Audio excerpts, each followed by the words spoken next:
Confie-toi en l'Éternel de tout ton cœur et ne t'appuie pas sur ta propre intelligence. Reconnais-le dans toutes tes voies et il aplanira tes sentiers, comme il est écrit dans Proverbes chapitre 3, versets 5 et 6. Cette parole n'est pas seulement un conseil ancien, c'est une direction prophétique pour ton avenir, une boussole spirituelle pour entrer pleinement dans l'année 2026 avec foi, assurance et victoire. Beaucoup commencent une nouvelle année avec des résolutions humaines, mais peu comprennent que la véritable réussite naît d'un abandon total entre les mains de Dieu. 2026 ne sera pas façonné par ta force seule, mais par ta capacité à faire confiance, même quand tu ne comprends pas tout.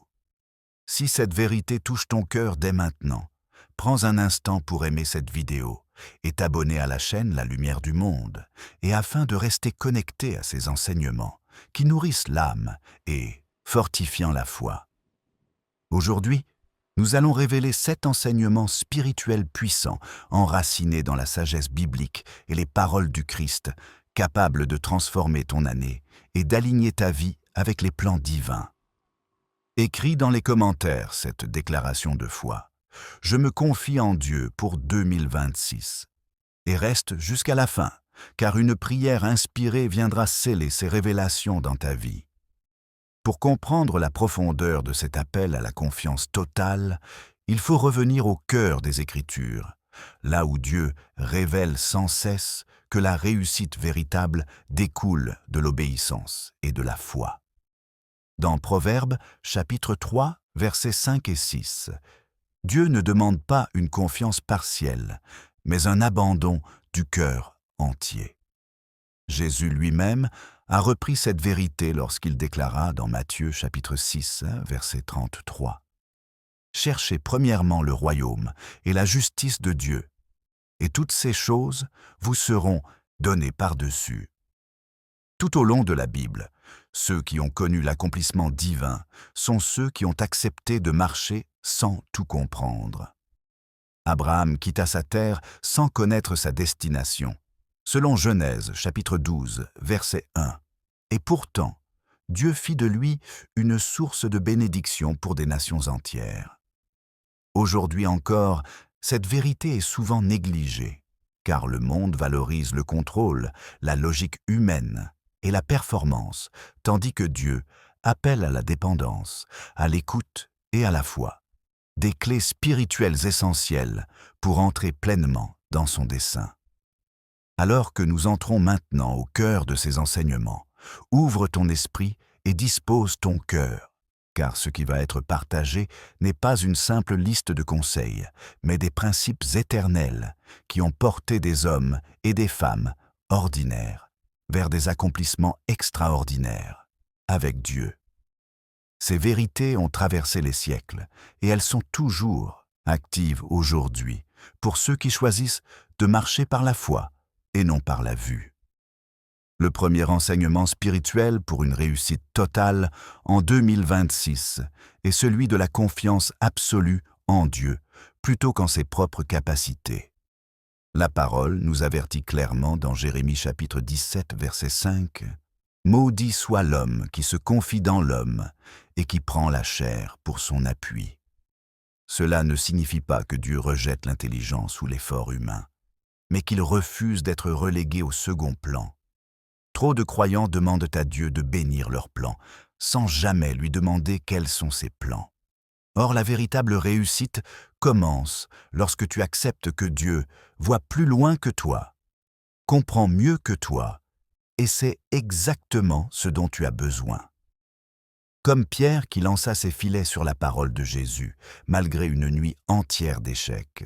Selon Luc chapitre 5, verset 5, « Tu es appelé à obéir, même lorsque la logique humaine te dit que c'est inutile. » La question que tu dois te poser est celle-ci. À qui fais-tu réellement confiance pour ton avenir? À ton raisonnement ou à la voix de Dieu? Le deuxième enseignement fondamental est l'obéissance immédiate à la voix de Dieu. La Bible nous montre que les plus grandes percées spirituelles sont souvent liées à une obéissance rapide et sans compromis. Dans Deutéronome chapitre 28, verset 1, Il est écrit que les bénédictions poursuivent ceux qui écoutent attentivement la voix de l'Éternel. Noé n'a pas discuté quand Dieu lui demanda de construire une arche, alors qu'aucune pluie n'était visible, selon Genèse chapitre 6, verset 22. Et cette obéissance a sauvé toute sa famille. En 2026, Dieu parlera à beaucoup, mais seuls ceux qui obéiront verront la manifestation de ses promesses. L'obéissance est souvent le pont entre la promesse et l'accomplissement, et chaque retard dans l'obéissance retarde aussi la bénédiction. Le troisième enseignement est la persévérance dans la foi malgré les délais apparents. Hébreux chapitre 10, verset 36 nous rappelle que nous avons besoin de persévérance pour obtenir ce qui est promis. Beaucoup abandonnent juste avant la percée, simplement parce que le temps de Dieu ne correspond pas à leur impatience. Joseph a reçu des songes glorieux, mais il est passé par la trahison, la prison et l'oubli avant de voir l'accomplissement, comme relaté dans Genèse chapitre 40 et 41. Pourtant, chaque étape faisait partie du processus divin. Si 2026 semble commencer lentement pour toi, ne conclus pas trop vite que Dieu est absent, car souvent il travaille en profondeur avant d'agir en surface. Le quatrième enseignement est la sanctification du cœur et des pensées. Jésus a déclaré dans Matthieu chapitre 5 verset 8 « Heureux ceux qui ont le cœur pur, car ils verront Dieu ». La réussite spirituelle n'est pas seulement extérieure, elle est intérieure avant tout. Dieu ne confie pas de grandes responsabilités à des cœurs divisés. David, malgré ses fautes, était appelé un homme selon le cœur de Dieu, selon Actes chapitre 13, verset 22, parce qu'il revenait toujours à Dieu avec sincérité. En 2026, Dieu cherche des cœurs alignés, prêts à renoncer au compromis pour marcher dans la vérité. Le cinquième enseignement est la constance dans la prière et la communion avec Dieu. Jésus lui-même se retirait souvent pour prier, comme le montre Luc chapitre 5 verset 16. Si le Fils de Dieu avait besoin de ces moments d'intimité avec le Père, combien plus en avons-nous besoin? La prière n'est pas une roue de secours, mais le moteur de la vie spirituelle. Si cette vérité t'encourage, prends un instant pour aimer cette vidéo et t'abonner à la chaîne La Lumière du Monde, afin de continuer à recevoir ces enseignements qui fortifient ta marche avec Dieu. La prière te permet d'entendre, de discerner et de recevoir la direction divine pour chaque saison de ta vie. En entrant plus profondément dans ces enseignements, il est essentiel de comprendre que Dieu ne révèle jamais toute la lumière en une seule fois, car la foi grandit pas à pas, comme l'aube qui se lève progressivement.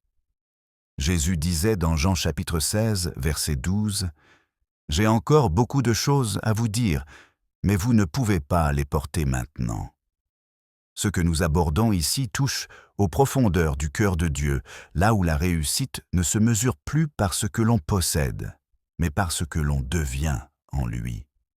Le sixième enseignement spirituel pour une réussite totale en 2026 est l'humilité qui attire la grâce divine. La Bible est claire dans Jacques chapitre 4, verset 6. « Dieu résiste aux orgueilleux, mais il fait grâce aux humbles. » L'humilité n'est pas une faiblesse, c'est une force spirituelle qui ouvre les portes du ciel. Moïse était décrit comme l'homme le plus humble de la terre dans Nombre chapitre 12, verset 3, et c'est à lui que Dieu parlait face à face. Beaucoup cherchent l'élévation sans passer par l'abaissement, mais le royaume de Dieu fonctionne à l'inverse du système du monde. Jésus l'a affirmé dans Matthieu chapitre 23, verset 12, « Celui qui s'élèvera sera abaissé. Et celui qui s'abaissera sera élevé. » En 2026, Dieu élèvera ceux qui acceptent de dépendre totalement de lui, reconnaissant que sans sa grâce, rien n'est possible. L'humilité te permet d'apprendre, de te corriger et de recevoir des directions divines que l'orgueil empêche d'entendre. Le 7e enseignement est la fidélité dans les petites choses, clé incontournable des grandes victoires. Jésus enseigne dans Luc chapitre 16, verset 10, « Celui qui est fidèle dans les petites choses l'est aussi dans les grandes. » Beaucoup attendent de grandes opportunités pour être fidèles, alors que Dieu observe la gestion des détails quotidiens. David n'est pas devenu roi sur un champ de bataille, mais dans les pâturages, alors qu'il gardait les brebis de son père, comme le montre 1 Samuel, chapitre 16, verset 11. C'est dans l'ombre que Dieu prépare ceux qu'il exposera à la lumière. Si 2026 te semble marqué par des responsabilités modestes ou des tâches invisibles, ne les méprise pas, car elles sont souvent le terrain où Dieu teste le cœur avant d'ouvrir de nouvelles dimensions de bénédiction. Ces vérités révèlent un mystère souvent ignoré. Celui-ci, la réussite selon Dieu, commence toujours à l'intérieur avant de se manifester à l'extérieur. Le monde enseigne à accumuler, Dieu enseigne à s'aligner. Le monde pousse à la compétition, Dieu appelle à la consécration. Beaucoup pensent que la foi élimine les épreuves, alors qu'en réalité, elle leur donne un sens. Jésus n'a jamais promis une route sans tempête, mais il a promis sa présence au milieu des vagues, comme le montre Marc chapitre 4 verset 39 lorsqu'il apaise la mer. Appliquer ces enseignements, c'est accepter que chaque saison, agréable ou difficile, participe à l'accomplissement du plan divin. Lorsque ces principes sont vécus, les bénéfices spirituels sont profonds. Une paix qui dépasse l'intelligence, selon Philippiens, chapitre 4, verset 7, une direction claire, même dans l'incertitude, selon Psaume, chapitre 32, verset 8, et une assurance intérieure que rien ne peut voler ce que Dieu a scellé. La plus grande erreur est de croire que la réussite spirituelle se mesure à l'absence de combat, alors qu'elle se reconnaît à la fidélité au milieu d'eux. En 2026, ceux qui marcheront dans ces enseignements ne seront pas exempts de défis, mais ils seront inébranlables, enracinés et victorieux en Christ. Si tu es prêt, nous allons maintenant passer à l'application pratique de ces vérités, là où la parole quitte la théorie pour transformer concrètement ta vie. Car la foi véritable ne se contente pas d'entendre, elle agit, comme il est écrit dans Jacques, chapitre 1, verset 22. Alors maintenant, laisse ces enseignements descendre de l'esprit vers le cœur, car la parole de Dieu n'a jamais été donnée pour rester théorique, mais pour produire une transformation vivante et tangible. Jésus n'appelait pas seulement à écouter, il appelait à marcher, à agir et à croire au quotidien, car c'est dans la pratique fidèle que la foi devient une force qui change la vie. Appliquer ces 7 enseignements spirituels en 2026 commence par un choix intérieur renouvelé chaque jour, celui de placer Dieu au centre de toutes tes décisions. Concrètement, cela signifie commencer tes journées par un moment de silence et de prière, même court, où tu confies à Dieu tes projets, tes inquiétudes et tes attentes, selon Psaume chapitre 5 verset 4, où David dit qu'il se présente devant l'Éternel dès le matin. Cette discipline simple mais puissante aligne ton esprit avec le ciel, avant que le bruit du monde ne prenne le dessus.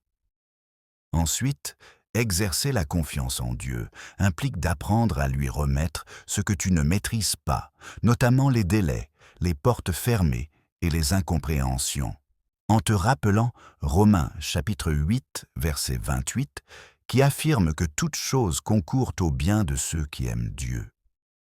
Dans la pratique, cela peut vouloir dire renoncer à forcer une situation, refuser le compromis et accepter d'attendre la direction divine, même lorsque la pression extérieure est forte. L'obéissance quotidienne se manifeste souvent dans de petites ios, décisions que personne ne voit, comme pardonner alors que la blessure est encore vive, dire la vérité lorsque le mensonge semble plus avantageux, ou servir sans attendre de reconnaissance, conformément à Colossiens chapitre 3, verset 23, qui nous exhorte à tout faire comme pour le Seigneur. La persévérance, quant à elle, se cultive en choisissant de rester fidèle, même quand les résultats tardent à apparaître. Cela signifie continuer à prier lorsque les réponses semblent silencieuses, continuer à croire lorsque les circonstances contredisent les promesses, et continuer à avancer un pas après l'autre, à l'image de la veuve persévérante dans Luc chapitre 18, versets 1 à 8, que Jésus utilise pour enseigner que Dieu honore une foi qui ne renonce pas. La sanctification du cœur passe par un examen honnête de ses pensées, de ses paroles et de ses habitudes. Pratiquement, cela peut impliquer de s'éloigner de ce qui affaiblit ta communion avec Dieu, qu'il s'agisse de relations, de contenu ou de comportement, en s'appuyant sur Psaume chapitre 119, verset 9, qui demande comment le jeune homme rendra pur son sentier et répond que c'est en se dirigeant selon la parole. La prière régulière devient alors un espace de réalignement, pas seulement pour demander, mais pour écouter, recevoir la correction et accueillir la paix de Dieu. L'humilité s'exprime dans la capacité à reconnaître ses limites, à demander conseil, à accepter la correction sans endurcir son cœur, comme le rappelle Proverbe chapitre 11, verset 2, qui associe la sagesse à l'humilité. La fidélité dans les petites choses prend forme dans la gestion du temps, des ressources et des responsabilités quotidiennes. Être fidèle signifie honorer ses engagements, travailler avec intégrité, prier même lorsque personne n'applaudit et rester constant dans la foi quand tout semble ordinaire. C'est ainsi que Dieu prépare des cœurs capables de porter davantage. Pour illustrer cela, imagine une parabole inspirée des cieux. Un berger recevait chaque matin une simple lampe pour éclairer le chemin de ses brebis. Il demandait souvent à Dieu pourquoi il ne recevait jamais une torche plus puissante. Un jour, alors qu'il avançait fidèlement avec cette petite lumière, le chemin s'ouvrait seulement à la distance éclairée par la lampe. Il comprit alors que Dieu ne donne pas toujours toute la lumière d'un coup, mais qu'il éclaire le pas présent pour tester la fidélité du cœur. Comme il est écrit dans Psaume chapitre 119, verset 105, « La parole est une lampe à nos pieds, non un projecteur sur toute la route. » Cette révélation transforme la manière de vivre la foi, car elle invite à suivre Jésus pas à pas, même quand l'horizon est encore flou. En 2026, suivre la voie du Christ demandera parfois de quitter la sécurité du connu pour marcher sur l'eau, comme Pierre, dans Matthieu chapitre 14, verset 29. Ce n'est pas l'absence de peur qui fait la différence, mais l'obéissance à l'appel. Lorsque ces enseignements sont appliqués, la transformation devient visible. La prière devient plus profonde, la foi plus stable, la paix plus constante et la relation avec Dieu plus intime. Les épreuves ne disparaissent pas, mais elles perdent leur pouvoir de découragement, car elles sont perçues comme des outils de maturation, selon Jacques, chapitre 1, versets 2 à 4. Persévérer ainsi, jour après jour, conduit à une foi enracinée, capable de porter du fruit en toute saison, comme l'arbre planté près d'un courant d'eau, dans Psaume, chapitre 1, verset 3. C'est cette marche fidèle qui conduit à une réussite totale selon Dieu, une réussite qui touche l'âme, l'esprit et la destinée éternelle. Et maintenant que ces vérités ont été déposées, il est temps de conclure, car toute révélation appelle une réponse du cœur et un engagement concret devant Dieu. Alors prends un instant pour laisser résonner ces vérités dans ton cœur, car ce que Dieu a révélé aujourd'hui n'est pas destiné à être oublié, mais à être vécu. Ces 7 enseignements spirituels ne sont pas des concepts abstraits, Ils sont des chemins de vie, éprouvés par les Écritures et confirmés par l'expérience de ceux qui ont choisi de marcher avec Dieu jusqu'au bout. La confiance totale en l'Éternel, l'obéissance sans compromis, la persévérance au milieu des délais, la pureté du cœur, la prière constante, l'humilité véritable et la fidélité dans les petites choses forment ensemble une fondation solide que rien ne peut ébranler. Comme Jésus l'enseigne dans Matthieu chapitre 7, verset 24, celui qui entend ces paroles et les met en pratique est semblable à un homme sage qui a bâti sa maison sur le roc. Et lorsque les vents soufflent et que les torrents viennent, la maison demeure debout. 2026 se présentera avec ses défis, ses choix et ses saisons imprévisibles. Mais pour ceux qui s'appuient sur Dieu, chaque étape deviendra une opportunité de croissance et d'accomplissement. Souviens-toi que Dieu ne laisse jamais son œuvre inachevée, comme il est écrit dans Philippiens chapitre 1, verset 6. Et ce qu'il a commencé dans ta vie, il le mènera à son terme. Que cette certitude ranime ta foi lorsque la route semble longue et que le silence semble pesant. Le Seigneur promet encore dans Jérémie chapitre 29, verset 11, qu'il connaît les projets qu'il a formés pour toi, des projets de paix et non de malheur, afin de te donner un avenir et une espérance. Avant de nous quitter, je veux élever une prière sur ta vie. Père céleste, je te remercie pour chaque cœur qui écoute ce message. Je te prie d'enraciner profondément ces enseignements dans leur esprit, de fortifier leur foi, de guider leurs pas et de leur accorder la sagesse nécessaire pour marcher selon ta volonté en 2026. Que ta paix, qui surpasse toute intelligence selon Philippiens, chapitre 4, verset 7, garde leur cœur et leurs pensées en Jésus-Christ. Donne-leur la force de persévérer, l'humilité de t'écouter et la fidélité de marcher chaque jour dans la lumière de ta parole. Si ce message a nourri ta foi, partage-le afin qu'il touche d'autres vies. Écris en commentaire ce que Dieu t'a parlé aujourd'hui et plonge encore plus profondément dans la parole, car c'est en elle que se trouve la vie. Que la grâce du Seigneur Jésus-Christ t'accompagne et que ton année 2026 soit pleinement alignée avec le dessein du ciel.